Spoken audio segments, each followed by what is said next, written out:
तो चलिए मान लीजिए कि आप स्कूल जा रहे हैं, है ना? और आप अकेले नहीं हैं, आपकी दोस्त भी आपके साथ में स्कूल जा रहे हैं। अरे मैं जानता हूँ कि स्कूल जाना बड़ा कठिन काम है, लेकिन मान लीजिए कि आप स्कूल जा रहे हैं ना, आप बड़े ही बहादुर हैं, आप बहुत ही अच्छा पढ़ना चाहते हैं, तो आप लोग स्कूल जा रहे हैं, ठीक है? आप और आपके दोस्त बढ़िया से स्कूल जा रहे हैं और रास्ते में जाते-जाते मान लीजिए कि बादल आ जाएँ और बादल हैं वो धीरे-धीरे बरसने लगें, ठीक? पानी है वो धीरे-धीरे बरसने लगे। और साथ में सूरज भी निकला हुआ है और बारिश भी हो रही है। तो फिर आप लोगों को और मज़ा आएगा कि मतलब धूप भी निकली हुई है, सूरज भी निकला हुआ है और पानी भी बरस रहा है, तो भयंकर आप लोगों को मज़ा आएगा, ठीक है? मान लीजिए कि ऐसे बढ़िया से आसमान में बिल्कुल काले-काले बादल हैं, यहाँ पर छाए हुए हैं, है ना? यहाँ पर तो व्हाइट-व्हाइट कलर के दिख रहे हैं, मान लीजिए कि ये बादल हैं वो छाए हुए हैं, ठीक है? और आप लोग इन बादलों को देखते हैं, ठीक है? तो आप लोगों को अचानक से यहाँ पर सूरज निकला हुआ है और आप लोगों को इन्हीं बादलों में आप भीगते हुए चले जा रहे हैं, ठीक है? मतलब ज़्यादा नहीं भीग रहे हैं, थोड़ी-थोड़ी बूँदें गिर रही हैं, तो उनमें आप लोग भीग रहे हैं। और मान लीजिए कि आप लोगों को सामने दिखता है एक अमेजिंग सा, एक ब्यूटीफुल सा ऐसा बूँदें ये गिर रही हैं और आप लोगों को दिखता है एक अमेजिंग सा ये चित्र, ठीक है? तो इसको तो आप लोग जानते ही हैं कि ये क्या है? तो ये है हमारा रेनबो यानी कि इंद्रधनुष और हम लोग गाँव की भाषा में इसको क्या बोलते हैं? घोड़ा बदानी, ठीक है? तो ये आप लोगों को दिखता है, अब आप लोग अपनी विश है वो रेनबो से माँगते हो, है ना? इसकी तरफ ऐसा उँगली करके आप लोग जो भी माँगते हैं वो मिल जाता है, ऐसा हमारे जो मम्मी-पापा हैं वो कहते हैं, ठीक है? तो आप लोग इसकी तरफ उँगली करके जो भी माँगोगे वो आप लोगों को मिल जाएगा। तो आप लोग ऐसा खेलते हुए चले जाते हैं, लेकिन आप लोग पढ़ने जा रहे हैं तो आपके दिमाग में एक क्वेश्चन आता है कि ये जो रेनबो है या इंद्रधनुष है या ये जो घोड़ा बदानी है वो आसमान में बनती कैसे है ना? ये हो क्या रहा है? तो आप लोगों को ध्यान है जब भी आप लोगों ने इस रेनबो को आसमान में देखा होगा, तो इस साइड में आप लोगों को ये यहाँ पर आप लोगों को देखा होगा आपने हमेशा यहाँ पर है, क्या निकला होगा? एक साइड में होगा यहाँ पर सूरज, ठीक है? यहाँ पर क्या निकला होगा? सूरज और उसके अपोजिट साइड में मतलब उसके दूसरी साइड में ये रेनबो है वो बन रहा होगा। तो ये तो जनरल सी बात है कि रेनबो तभी बनेगा जब बारिश हो रही हो और साथ में सूरज भी निकला हो और जो रेनबो है या जो इंद्रधनुष है वो सूरज की हमेशा उल्टी दिशा में बनेगा, अपोजिट साइड में बनेगा। यदि सूरज मान लीजिए पूरब में है तो पश्चिम में हमारा इंद्रधनुष बनेगा, ठीक है? हमेशा उल्टी दिशा में बनेगा। तो अब यहाँ पर ये बनता कैसे है? तो यहाँ से मान लीजिए कि ये सूरज की किरण है वो किसी बूंद पर ऐसी पड़ती हैं और फिर बूंद से ये जो रिफ्लेक्टिव और रिफ्रैक्शन होता है और डिस्पर्सन होता है तो फिर यहाँ पर हमें ये रेनबो बनता हुआ दिखाई देता है। तो आज हम लोग यही समझने वाले हैं कि हाउ इज रेनबो फॉर्म्ड यानी कि रेनबो है वो कैसे बनता है। तो चलिए वीडियो को शुरू करते हैं और समझते हैं कि रेनबो हमारा कैसे बनता है, ठीक है?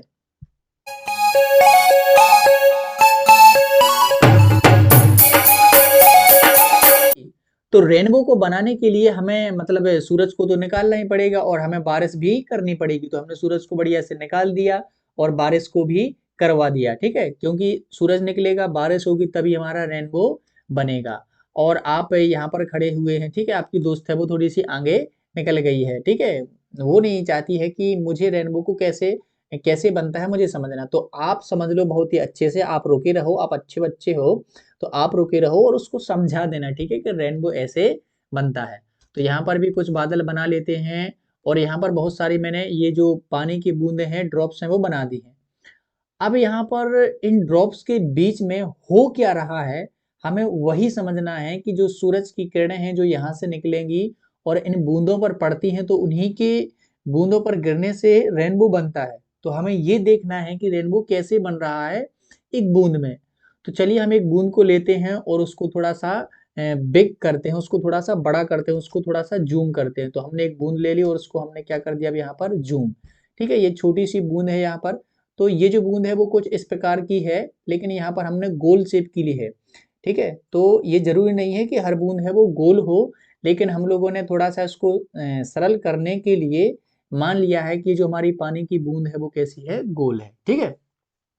अब यहाँ पर देखिए होता क्या है, तो यहाँ पर ये जो सूरज है, मान लीजिए कि इस सूरज से एक प्रकाश की किरण है वो निकली, ठीक है? और इस बूंद पर वो गिरी। तो ये कुछ इस प्रकार से एक सूरज की किरण है वो निकली और यहाँ पर इस बूंद पर गिरी, ठीक है? अब यहाँ पर इस बूंद को हम लोग मानेंगे कि ये जो बूंद है, ये पानी की बूंद है, ये एक प्रिज्म की तरह कार्य करती है, ठीक है।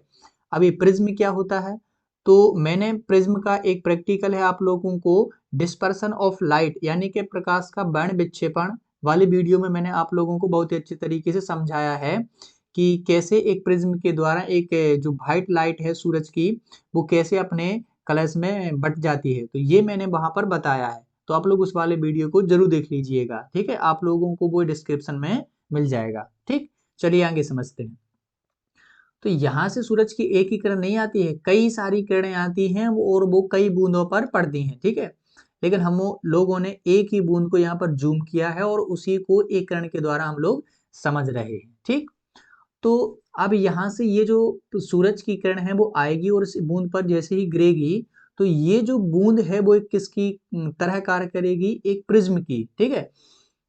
अपन लोग डिस्पर्सन ऑफ लाइट जानते हैं कि जब कोई प्रकाश की किरण है, ठीक है, वो कोई प्रिज्म पर पड़ती है तो वो व्हाइट कलर की होती है और जैसे वो प्रिज्म पर पड़ती है तो वो अपने जितने रंगों से वो मिलकर बनी हुई होती है उतने रंगों में वो बट जाती है, ठीक है।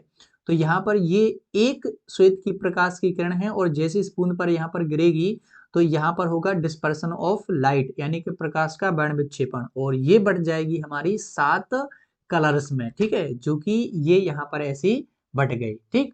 तो यहाँ पर मैंने आप लोगों को बहुत ही अच्छे तरीके से समझा रखा है कि ये जो हमारा डिस्पर्सन ऑफ लाइट क्या होता है, तो आप लोग अच्छे तरीके से देख लीजिएगा। तो यहाँ पर इस पॉइंट पर हुआ है प्रकाश का क्या विक्षेपण यानी कि डिस्पर्सन, ठीक।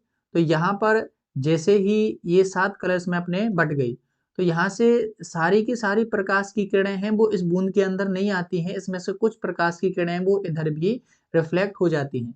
तो हम लोग उन रिफ्लेक्टेड जो किरण हैं उनसे रेनबो नहीं बनता है तो हम लोग इनकी बात नहीं करते हैं, हम लोग केवल उन्हीं किरण की बात कर रहे हैं जिससे कि यहाँ पर रेनबो है वो बनता है, ठीक है। हम लोग रिफ्लेक्टेड रेज की बात नहीं करते हैं। तो अब यहाँ पर एक एंगल भी बनता है, उसी की वजह से ये यहाँ पर सब हो रहा है। अब इस पॉइंट पर जो आप लोगों को यहाँ पर दिख रहा है ये एरिया, इस एरिया पर अभी ये जो जो कलर हैं वो पानी की बूंद में ही ये सारे कलर बने हुए हैं जो कि रेनबो के कलर हैं। अब यहाँ पर इस एरिया में यहाँ पर होता है टोटल इंटरनल रिफ्लेक्शन, ठीक है, यहाँ पर होता है पूर्ण आंतरिक परावर्तन और वैसे यहाँ पर पूर्ण नहीं होता है, कुछ कुछ यहाँ से जो लाइट प्रकाश की किरणें हैं जो कि कलरदार हैं वो यहाँ से कुछ कुछ निकल जाती हैं लेकिन वो कम निकलती हैं, ठीक है। तो हम लोग ऐसा मान लेते हैं कि यहाँ पर टोटल इंटरनल रिफ्लेक्शन हो रहा है यानी कि पूर्ण आंतरिक परावर्तन हो रहा है। तो यहाँ पर जैसे ही इस पॉइंट पर यहाँ पर रिफ्लेक्शन होगा, इंटरनल रिफ्लेक्शन होगा तो ये जो प्रकाश की किरणें हैं वो बाहर ना जा करके, मतलब कुछ तो बाहर निकल जाती हैं लेकिन कुछ बहुत ज्यादा हैं वो इंटरनल रिफ्लेक्शन करके वो कुछ ऐसी यहाँ पर आ जाती हैं, ठीक है। यहाँ पर भी एक एंगल बनता है, ठीक है, उस एंगल से ही ये यहाँ से ऐसी इंटरनल रिफ्लेक्शन होता है तब ये यहाँ पर आती है, ठीक है। अब यहाँ से लेकिन यहाँ पर अब कोई भी एंगल उतना ज्यादा नहीं बन पाता है जैसे कि इनका इंटरनल रिफ्लेक्शन हो पाए, तो यहाँ से आगे तुरंत ऐसी बाहर निकल जाती हैं और हमें यहाँ पर रेनबो के कलर दिखाई देते हैं। तो आप लोगों को ये रेनबो के कलर हैं बहुत ही अच्छे तरीके से दिखाई दे रहे होंगे। तो ये हमारा ऊपर सबसे होता है रेड, फिर होता है ये हमारा ऑरेंज, फिर होता है ये हमारा येलो, ग्रीन और ये होता है हमारा कौन सा ब्लू, इंडिगो और ये हमारा वॉलेट। तो ये हमारे 7 कलर होते हैं, ठीक है। कौन कौन से कलर होते हैं हमारा लाल, नारंगी, पीला, हरा, आसमानी, नीला और बैंगनी। तो ये हमारे 7 कलर का रेनबो है यहाँ पर बन जाता है, ठीक है। और फिर आप लोगों को यहाँ से जो आप यहाँ खड़े हुए हैं ना, यहाँ पर जो आप खड़े हुए हैं यहाँ पर, तो आपको यहाँ पर ये रेनबो है बहुत ही अच्छी तरीके से दिखाई देता है आसमान में, ठीक है। तो इस प्रकार से यहाँ पर होता है क्या हमारा, यहाँ पर होता है डिस्पर्सन ऑफ लाइट, फिर यहाँ पर होता है इंटरनल रिफ्लेक्शन और फिर यहाँ से यहाँ पर कुछ नहीं होता है, यहाँ से सीधी किरणें हैं वो बूंद से बाहर निकल जाती हैं और यहाँ पर हमें रेनबो है वो बनता हुआ दिखाई देता है। तो इस प्रकार से एक प्रकाश की किरण है वो 7 रंगों में बढ़ जाती है और ये पानी की बूंद के अंदर इतनी प्रोसेस होती है और हमें रेनबो बनता हुआ दिखाई देता है, ठीक है।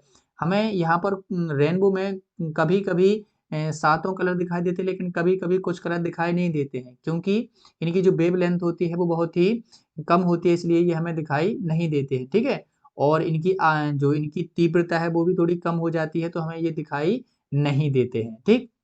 लेकिन ये जो रेड है और ये जो वॉलेट कलर है, ये हमें दिखाई देता है। तो कुछ इस प्रकार से रेनबो है वो यहाँ पर बनता है, ठीक है। अब आप लोग समझ ही गए होंगे रेनबो किस प्रकार से बनता है। लेकिन रेनबो के बारे में अभी और बहुत सारी चीजें जानना जरूरी है। जैसे रेनबो तो ये ऐसे बनता है, लेकिन आप लोगों को आसमान में रेनबो है वो कुछ ऐसा तो दिखाई देता नहीं है। आप लोगों को रेनबो दिखाई देता है कैसा, ऐसा, यू शेप का। तो अब हम जो आने वाले वीडियो हैं उनमें हम लोग यही समझेंगे कि जो रेनबो है वो यू शेप का क्यों होता है, ठीक है। यहाँ पर तो ऐसे बन रहा है, लेकिन वो यू शेप का क्यों बनता है, ठीक है। और एक रेनबो तो बनता है और इसके साथ में एक दूसरा रेनबो भी बनता है, जिसको हम लोग सेकेंडरी रेनबो बोलते हैं। एक होता है प्राइमरी रेनबो, एक होता है सेकेंडरी रेनबो। तो ये कैसे बनते हैं और ये यू शेप का कैसे होता है, ये हम लोग देखेंगे आने वाले वीडियोज में, ठीक है। यदि आप लोगों को पता है कि ये यू शेप का क्यों बनता है, तो मुझे कमेंट में जरूर बताइएगा। और हाँ, जो आपकी जो फ्रेंड है वो चली गई है ना, उसको भी ये सारी चीजें समझा दीजिए कि रेनबो है कुछ इस प्रकार से बनता है, ठीक है। तो चलिए मैं मिलता हूँ आप लोगों को नेक्स्ट वीडियो में, तब तक के लिए इसी प्रकार से पढ़ते रहिए, सीखते रहिए और हमेशा खुश रहिए।